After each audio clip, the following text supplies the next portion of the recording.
deklaratës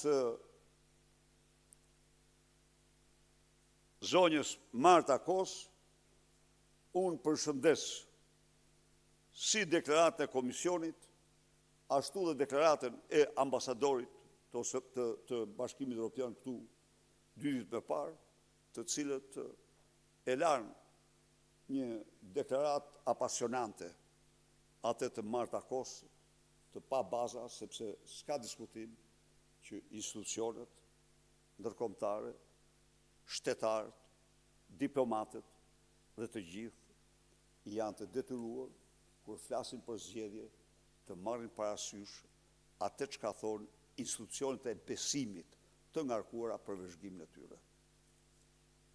Zoti Berisha, paralelisht me foltorët, ju keni nisur një analizë të brendshme ku kërkoni të evidentohen faktorët dhe kandidatët të cilët kanë ndikuar negativisht në rezultat.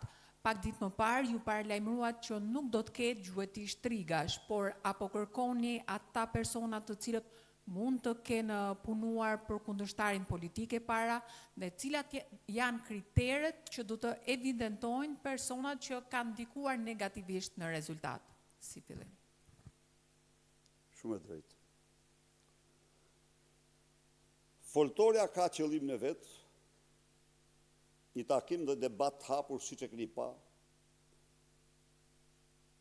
pa filtra, para kamerë, me mbështetësit ta.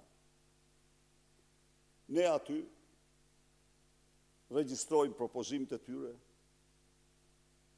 shënojmë kritikat që ata bëjnë në mënyrë që të përmirësojnë, por do t'ishte jo e drejtë dhe jo reale në qoftë se do pretendohej se me këtë foltore ne ezaurojmë debatin e domosdoshëm të brendshëm parti, analizën e punës tonë.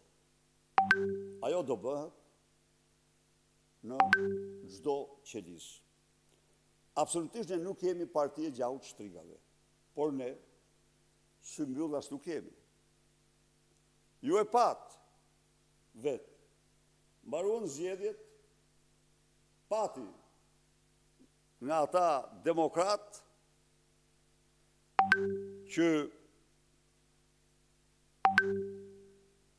kishin marrë dhe rrogën e deputetit Partisë Demokratike, të tjerë antar kryesie, e tjerë,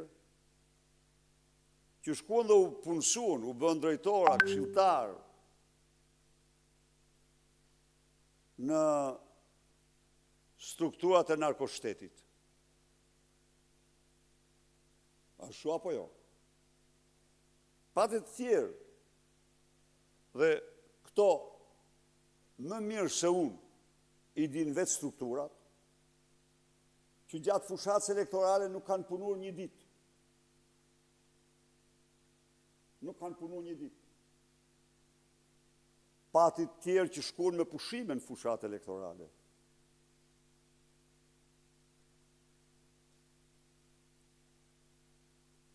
Apo dhe që punuan për Partinë Socialiste. Natyrisht me këta do t'japin llogari. Dhe do jenë struktura që do përcaktojnë qëndrimin ndaj tyre. Kjo është gjë më normale. Do jenë strukturat ato të cilat do të bëjnë gjitha propozimet, të gjitha mendimet, të gjitha kritikat. Ne jemi parti e mendimit hapur, ne s'vdesim kur, sepse jemi parti e vlerave të lirisë. Kjo është e gjithë puna. Do ketë diskutim, do ketë me dhjetra, qindra diskutime. Po, do ja themi njëri tjetri gjërat, do japim shpjegimet, do japim llogari, do marrim përgjegjësi. Pra, kjo është e domosdoshme. Në qoftë se nuk ndodhi, atyre që spekulojnë, nuk ndodhi. Në periudhën që ne po mbronim votën, mbrojtja e votës për ne, ishte një rëndësi jetike, jo vetëm për Partinë Demokratike, për Shqipërinë. Ja ku është sot. Agjende parë në të gjitha forcat politike të spektrit djathtë në Europë. 10 ditë më parë, në San Paulo, në rendite, 4 ishin çështjet kryesore, njëra prej cilës ishte Shqipëria. Këto u arritën. Tani, jemi një fazë tjetër, në një fazë që ne do përballemi me këtë të keqe. Kemi këtë mbështetje, kemi këto fakt, kemi këto dokumenta, kemi këto arritje në këtë fushë. Atëherë, mbetet në guximin tonë, dhe ne do të tregojmë atë. Pra, kjo është, nuk ka, janë gjëra të dukshme. Kur them të dukshme, ka patur, që ta dini ju, ka patur denoncime për X-in apo Y që po punon kunanesh, por në fushata është fushat. Dhe në fushati nuk, edhe mund të nërmerëshin masa, sepse fushata është aktet më të rënda që mund të kryesh është të punosh kundër në betejë, të shmangësh, të dezertosh. Por janë lanë që të bëhet analiza. Kjo është. Ndërkohë, në udhëzimin e shpërndar për degët e Partisë Demokratike, nuk është e përcaktuar qartë nëse do të ketë analizë për drejtuesit politik që rezultuan humbës. Dhe nëse do të ketë, kush do ja bëj analizën drejtuesve politik? Do ketë analizë për çdo njeri. Një parti e lirë nuk njeh kufi. Absolutisht. Se cilit nga ne do dëgjojmë zërin e tyre.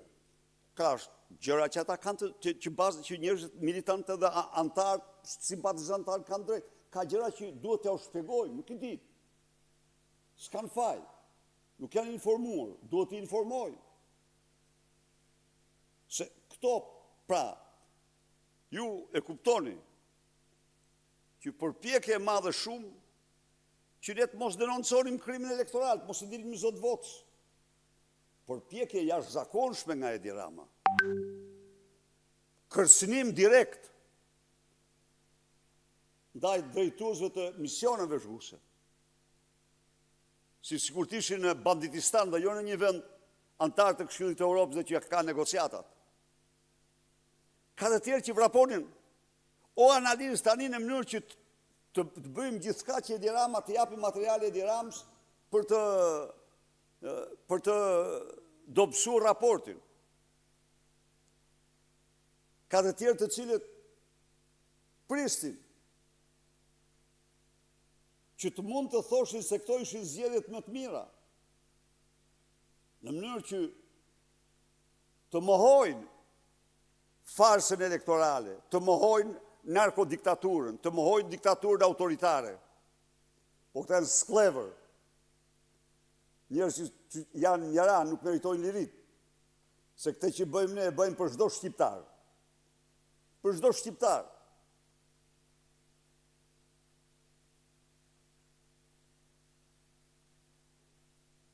Ne patëm programin më të shkëlqyer në historinë e vendit. Ne morëm ekspertin më të shkëlqyer të planetit. Por farsa elektorale, jo që su nalue, po mori për masat më gjigande se kur. Kështu që ne jemi pra, nuk i mbyllet kujt goja njërë, kjo të jemi të qartë.